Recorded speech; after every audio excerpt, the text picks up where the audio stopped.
So, good afternoon. Welcome to the Square, the TV studio of Homo Faber, where during the wall exhibition Homo Faber, we are welcoming artists, creators, experts, artisans, of course, craftsmen and craftswomen, to tell us their stories, their vision, to describe their products, their activity, show us their spaces. Now, Homo Faber is an exhibition devoted to the best in craftsmanship, so to the excellence in manual work, to the intelligence of the hand, to exclusive materials, to tradition, to specific traditional stories. Yet, we all live in a world that's increasingly digital, virtual, and immaterial, which brings up a question. If it is virtual, is it craft? Question mark. So are video games, virtual reality experience, 3D immersive environments, are they also the result of some sort of artisanal work? Are we seeing the beginning of a new kind of craftsmanship, digital craftsmanship? Now there is a room at Homo Faber called Singular Talents. And there is actually an interesting example of digital craftsmanship. It's called the Colossus of Venice, Il Colosso. And this is a sort of virtual reality guide that has been specially created for this exhibition and takes visitors through the complex world and spaces of three master artisans who create mechanical robots, who work with hard stones, etc. It's a virtual reality experience, so people need to wear VR goggles, but that bridges over into the real work and the real spaces of these artisans. The Colossus has been developed by a team in France, in Paris, at a company called Emissive, and we have asked that question, if it's virtual, is it craft, to their interactive experience designer, Guillaume Martini. So we're going to hear from him, and then discuss a little bit more, and show a little bit also of the Colossus. Guillaume, welcome.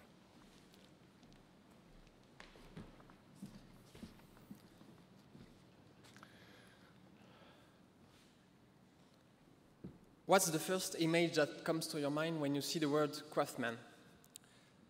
Except the cliché, and maybe inspired by this exhibition, there is some chance that it will look like this. A craftsperson working alone or with a team in his workshop, shaping the matter with tools and ancient savoir-faire. However, for me, craftsmanship also means this. A digital craftsman, manipulating a virtual matter to shape and create virtual items, characters, and words with digital and innovative tools. As soon as we see a computer, stereotypes begin to pile up. We then think that most of the task is automated, that only a technical or scientific skill is needed instead of a genuine expertise, just like the classical craftsman savoir-faire. And yet, in this virtual world, there are real men and women with specific skills gained over years of dedication. To understand why I regard this person as authentic craftsman, we first need to establish what is exactly craftsmanship. In English, we use the word craftsman, but this word is far too vast to really define the idea we are trying to approach. In my native tongue, French, we use a word sometimes employed in English, which illustrates better the concept. This word is artisan. From the medieval Latin artisanus, which means that comes from art, the artisan is by etymology and by origin the one who put his art to the disposal of others. So we can ask ourselves, are these artisans of the virtual creating an art in the service of others? It is clear to me that the new mediums like video games, animated movies, or the most recent virtual reality have proved their beauty and resonance in each of us. Even if you are only focused on the visual part, we can still say that it's a true art form. But to support my point, I would like to show you some examples of their richness. Most of the images you will see come from independent video games, crafted from start to finish by small and passionate teams. They show you a lot of different styles, each one containing a specific sensitivity. This one, for example, is like a pastel, a naive work for a poetic universe. Here, the total opposite, a disturbing black and white universe. This one is like an oil painting with colorful and figurative world, playing with the boundary of dreamscape. And even if you have the resources like in this AAA production, you can make a breathtaking realism. But there is still this question. This art form, is it in the service of others? I think it's fairly obvious to observe that this digital piece of art have the power to move us, to evoke strong emotion, and unique feelings. But that's not all. This virtual world have an incredible range of possibilities to offer. Here's 3 examples of VR applications with different utility we craft at Emissive. The first one is the IKEA kitchen experience. It was made to help people during the conception phase by teaching them the best practice for a functional kitchen. The second one is all about living the story to ease the transmission of knowledge.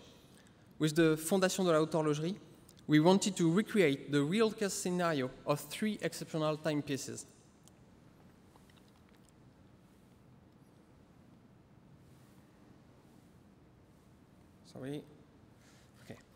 We also create high-pressure environments to train people in dangerous situations, like this one for railway workers who have to operate on a track in service. All these examples show us how the creation of virtual experience is really an art that is useful to us. Yet it still feels like craftsmanship cannot be simply defined by its original description. So we must find much more subtle parameters to really demonstrate why those digital professions rightfully deserve the title of artisan. A concept that seems essential to define what is craftsmanship is the idea of savoir-faire. And there is a real digital savoir-faire that has nothing to envy to a classical one. So let's discover some of them through the work of the 3D artist.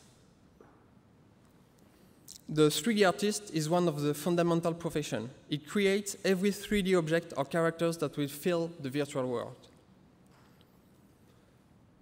Craftsmanship is also defined through the work of the hand shaping the material, in opposition with the industry, where the hand is replaced by automated machines.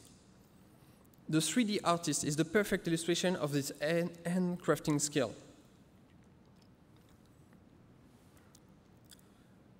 He's like a potter or a sculptor. He starts from a block of virtual matter, in this case a sphere, and then he extrudes, stretches the material to give it shape. He manipulates the points, the faces of his volume using his own tools, the keyboard and the mouse. But he has other tools at his disposal, allowing him to be even more precise. With the help of a stylus and a tablet, the artist can sculpt the material in a natural way. The analogy with a sculptor is then obvious. He can add and remove matter as he wishes.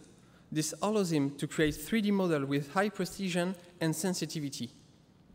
And with the virtual reality system, we have a glimpse of an even more concrete savoir-faire. You can have a complete immersion with the matter during the modeling process, a natural environment allowing the most absolute gesture of the artisan. Despite this great freedom and creativity, just like the craftsman who follow the rules of an established art, the digital artisan must follow very precise technical rules so that everything works in the final application. For example, he must take into account the mesh density of the element he crafts, because when the application is running, each polygon from the geometry are calculated in real time. After shaping the material, the artisan needs to work on its looks. He must then analyze the rendering of the material to translate it accurately. This leather is fully virtual. The shine, the patterns, the texture, or even the roughness, nothing is left to chance. The artisan structured the material layer by layer. Each little box you see contains either a texture craft manually or a set of finely tuned parameters. This unique savoir-faire of material creation is a complex combination of eye work, hand techniques, and physics knowledge. All this savoir-faire, even with the help of a computer, takes a lot of time. It takes several weeks to create the characters and days to create the perfect material. The learning process is not faster than for traditional craft. It takes months to learn the technological tools, but it takes years to master the know-how. The animator is the perfect illustration of this. He's the one that gives life to static objects or characters. He's a bit like a puppeteer or an automation maker. For example, to animate a character, he creates a virtual bone structure with controllers, which, like a mechanism, will allow him to control each part of the body. Let's see this animation.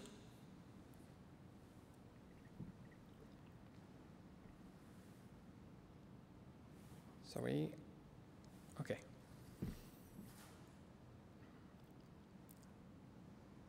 To craft it, the animator moves each bone and creates poses. These poses placed one after the other will create movement. Even for this short animation, 4 days were necessary to add all the details that make it so lively. And during all this kind of complex process, there is a lot of trials and errors. The new technologies are constantly evolving. And for the digital artisan, it's always new possibilities. They have to try, fail, and learn quickly to understand how they can make a more immersive and interactive experiences.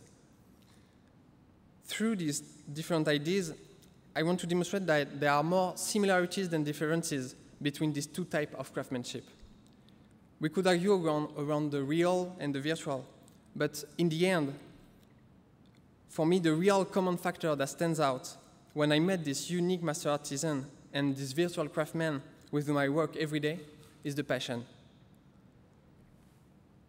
The passion and the dedication to an art form, to put all one's energy and emotion into it, and to try to transmit it through its creation. If you are still not convinced, or if you just want to discover, I invite you to try the virtual reality experience we have crafted for you, the Colossus of Venice. Perhaps then, the image of digital craftsmanship will be real. Thank you. Thank you, Guillaume. Why don't you just take a seat, because I want to explore some of this in a few more details. It's a provocative idea, the notion that the frontiers of craft should extend in order to encompass virtual and digital and digital creations, and the fact that digital artisans are also artisans in their own right. So you angle the talk about around the similarities between material crafts and visual crafts. Let's call them like that for practicality. And there are many. And you also mentioned the Colosso di Venezia, the Colossus of Venice that you created here. So I have to say it has encountered a big success. So congratulations, since we opened a few days ago. And I want to go through that process in a few more details. But to do that, let's first watch a short video. And for this, I guess I need this. That summarizes a bit the experience of the Colosso.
So there are a few different pieces to this. It's not a simple thing.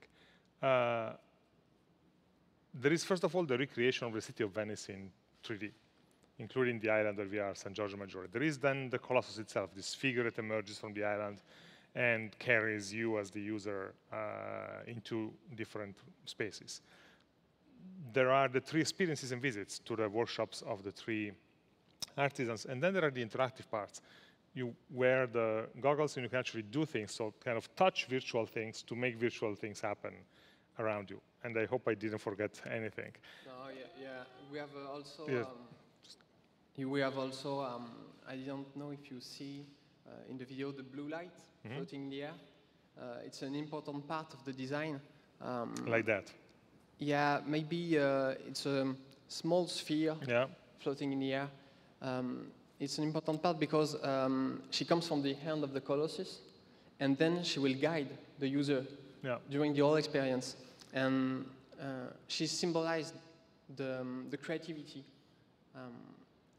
She's the link between all the craftsmen, and she guides the user. So it was an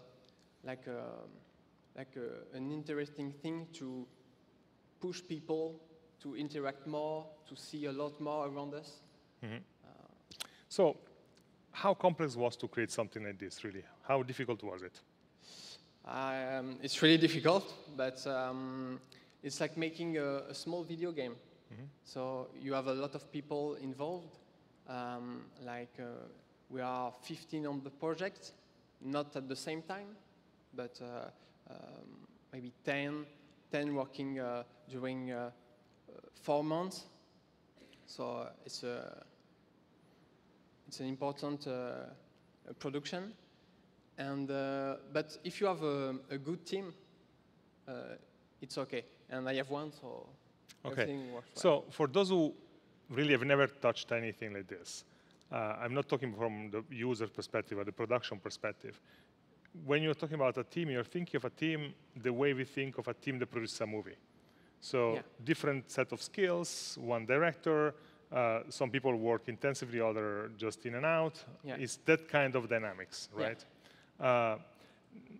Now, what kind of specific skills do you need in a team like that? I mean, you are an interactive experience designer. First of all, tell us, what does an interactive experience designer do exactly? Okay.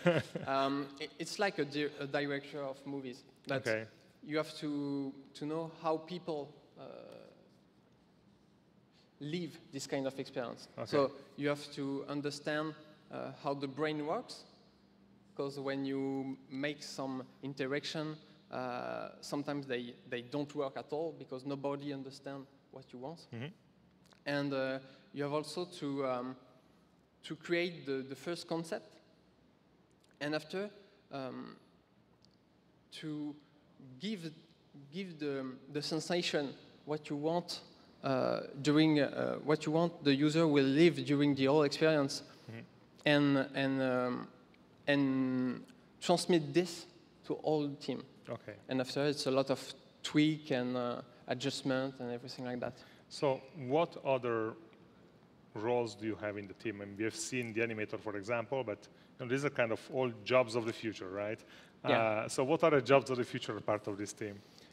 Of the present and of tomorrow? In the present, we have a programmer who codes everything. So they program all the interaction and everything like that. But maybe if I think about the future, VR is going to be the next big thing for everybody.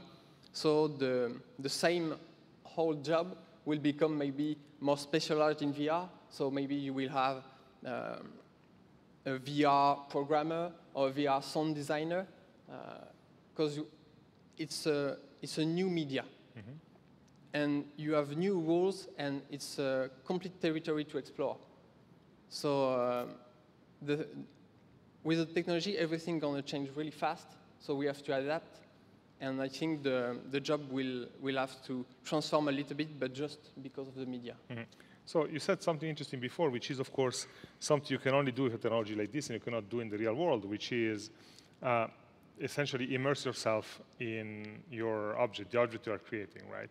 We saw the example of the artist with the light, but there are many other examples we can potentially use where you as the artisan or artist, you basically immerse yourself in your object, which you cannot do in the physical world, except if you do some action painting, but otherwise that's it. But then there's also another aspect to it, which on which I want to challenge you, because you made this comparison between real craftsmanship and virtual craftsmanship, and indeed there are many similarities. But there is at least one thing where there is a huge difference, and it is the question of failure or the question of mistake. Because in the real world, a mistake can cost or waste precious material and time. And so we've had several presentations and discussions here in the last few days where over and over, we came back to the notion of that special moment where the metal comes out molten, or the glass comes out molten, or the ceramic is spinning, and you have literally just a few seconds to do the right thing in order to get where you want to get, otherwise you lose the chance.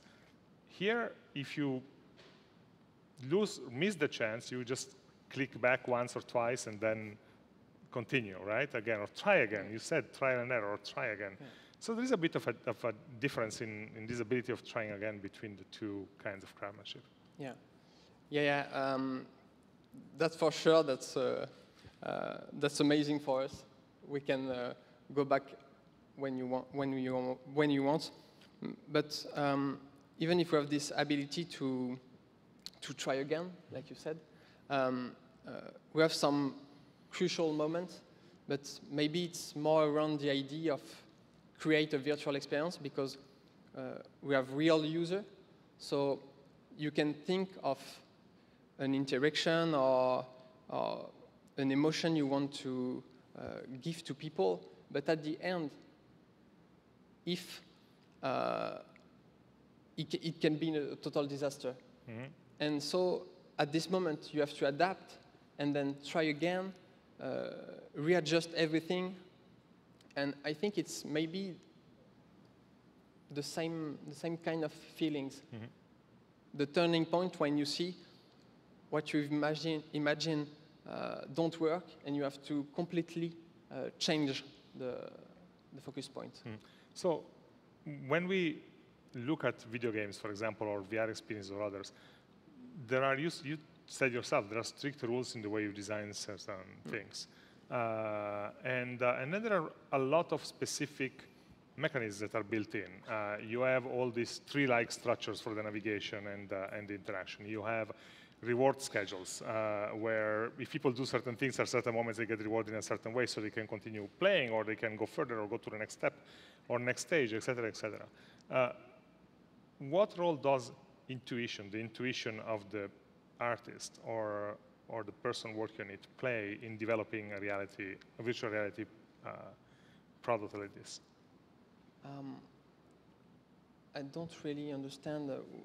So there are many things that go into creating a VR experience or a video game that are kind of set, right? You have a set of rules, you have a tree-like branching out of different choices, you have mechanisms to reward the player or the user, etc.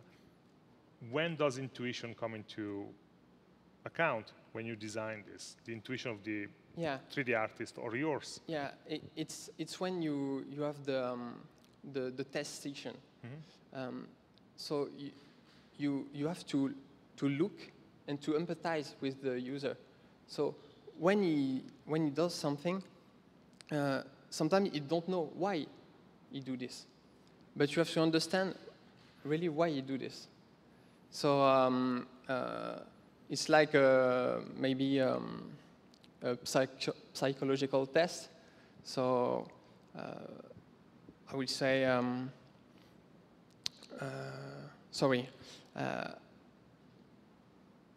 maybe you want a user to grab a certain object.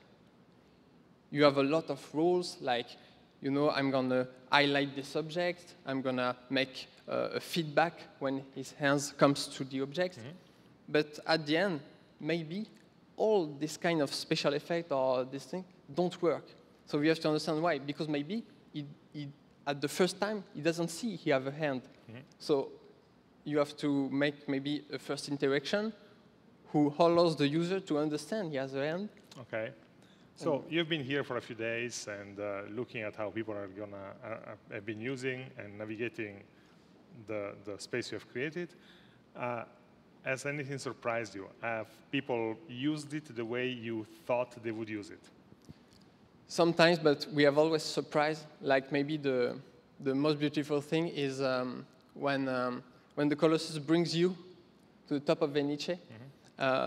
Some people are completely afraid, but you have people who want to try to go out the end of the colossus. Yeah, because you are on the game on the VR experience. You are in the island, and the colossus virtually brings you on his end out to the sky and then out into the world. Yeah, and sometimes you have people. I'm gonna make a little act, but let's see. You have some people when they are at the top of Venice, they see the city under them. Yeah, and they try just because they don't know if it's real or virtual. They'll just put the feet like here and say, "Oh my God, did I fall or no?" And just like that. And that's an amazing thing because you think that's all virtual. And for me, for example, it's completely obvious that you can't fall into, but it means that it actually really captures more, way beyond just the imagery, but the emotion, the behavior. I remember an experience I did a few years ago where I was walking with somebody else in a virtual space, and we could see each other's silhouette. And then suddenly we're in a corridor, and the other person was virtually a couple of meters in front of me, and the door closes, and they stopped. And it took a moment to realize that it was a virtual door, and I could walk through it. Yeah. And the effort of walking through something that looked like a door and looked like wood was really a sort of, you had to will yourself to walk through it in a way. And it's becoming that realistic. Let's see if anyone here in the room has any question for Guillaume. I still have a couple, but I want to give you also the chance to ask a question if you have one. If you do, you're going to bring your microphone. Yes, just wait for a second. The microphone comes from this way.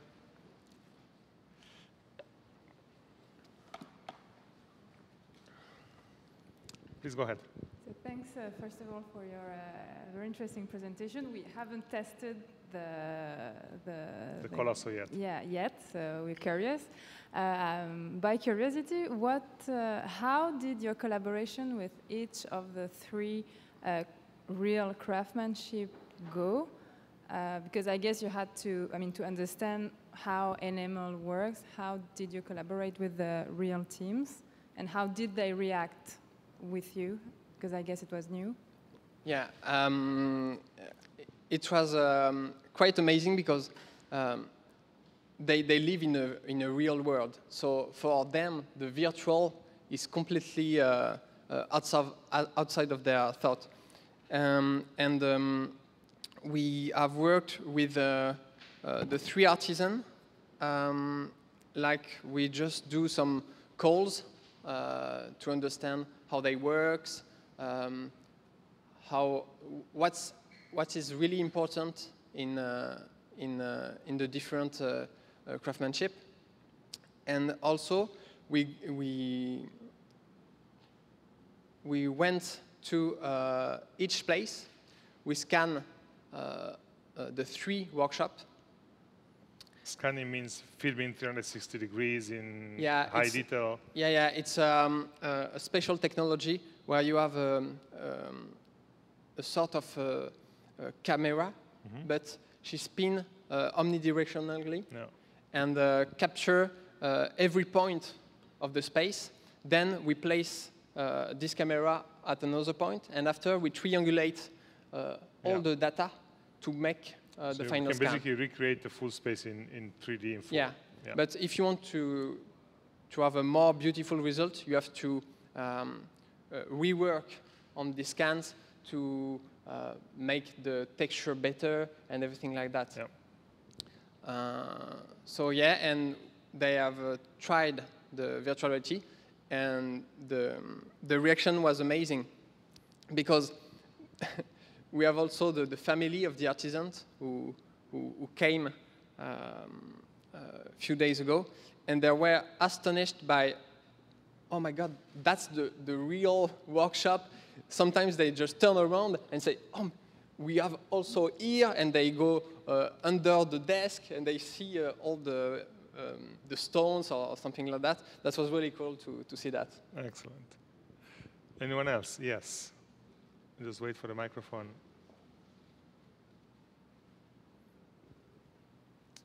Please. Yes, I have a question, like what's the intention behind this virtual world? Is it that you could, with this technique, preserve craftsmanship, which is, some craftsmen are very old and their knowledge is going to vanish if not young people pick it up. So would this be a possibility to preserve this knowledge, and is it a possibility to be taught with the virtual reality experience? Could it be a technology to capture knowledge, to capture the knowledge and skills, and also to teach keep on teaching? Yeah, maybe, but something that the virtual reality doesn't do really well is to recreate the sensation of a real object, the real touch. Yeah. So you can learn the process through virtual reality, but sometimes it's hard to learn the gesture because you don't have the haptic feedback from the material or something like that.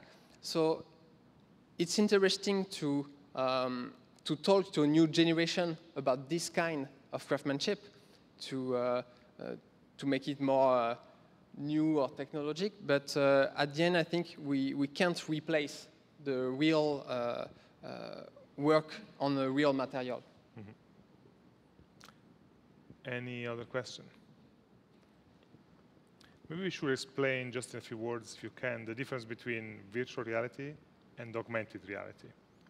Okay, so here we are in a VR environment, what you did here in Venice. So in virtual reality, you can move in the space, you can interact. It's a fluid manner, like in the reality. In the augmented reality, we use the real as it is, but we add some information on it. So we can add a new couch here, but the context remains the same. Yeah, and you have less performances with AR because sometimes it's an autonomous device.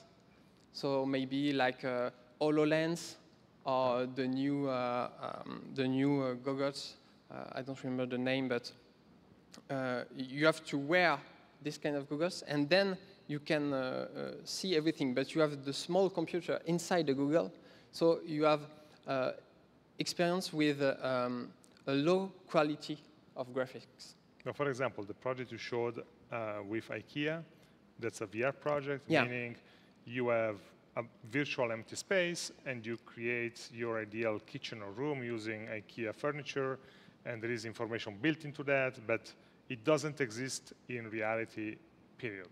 No. But you could potentially have a real space, which is your actual kitchen, photographed in 360 degrees, and then you can add virtually IKEA furniture to see how it would look in your actual house, and that's augmented reality. So it's a layer of information built up on top of real context.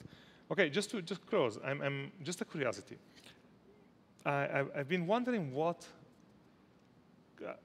inspired you to create this character of the colossus. I mean, the character itself, because you could have just had, the user fly over Venice, or walk into space with several doors and push one and get into the workshop of the robot maker, and another one and get into another workshop. And then you came up with this thing that's, picks you up and brings you out into the world. What was the narrative idea behind that?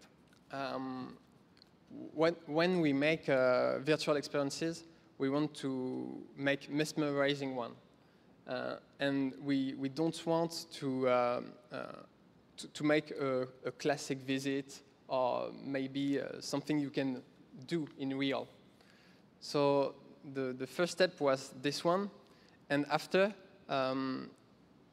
we wanted to create like a vessel for all the savoir-faire of the artisan, like a symbol of the Homo Faber, and that's what drives us.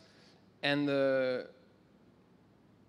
after different discussion with the design teams and everything, we came with this idea that if you experience something amazing, like an encounter with a colossus, it will create like an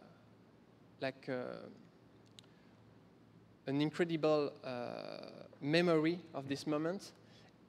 And we add the workshop later. So at the beginning, it was just about the colossus. So that's why we didn't have just doors or something like that, because we wanted to put all the savoir-faire on the colossus. Okay. So during the experience, you can see some arts on marquetry on the arm. Yeah. But at the beginning, it was more about creating like a panache on the colossus with a mix of different crafts. Yes, I see. Anyway, congratulations, because it has been full all the time since we opened the exhibition. I'm sure it's going to continue like that. So well done. Thank you for coming to the square. Thank you. Thank you. Thank you, everyone, too, for being here. Thanks. Thank you.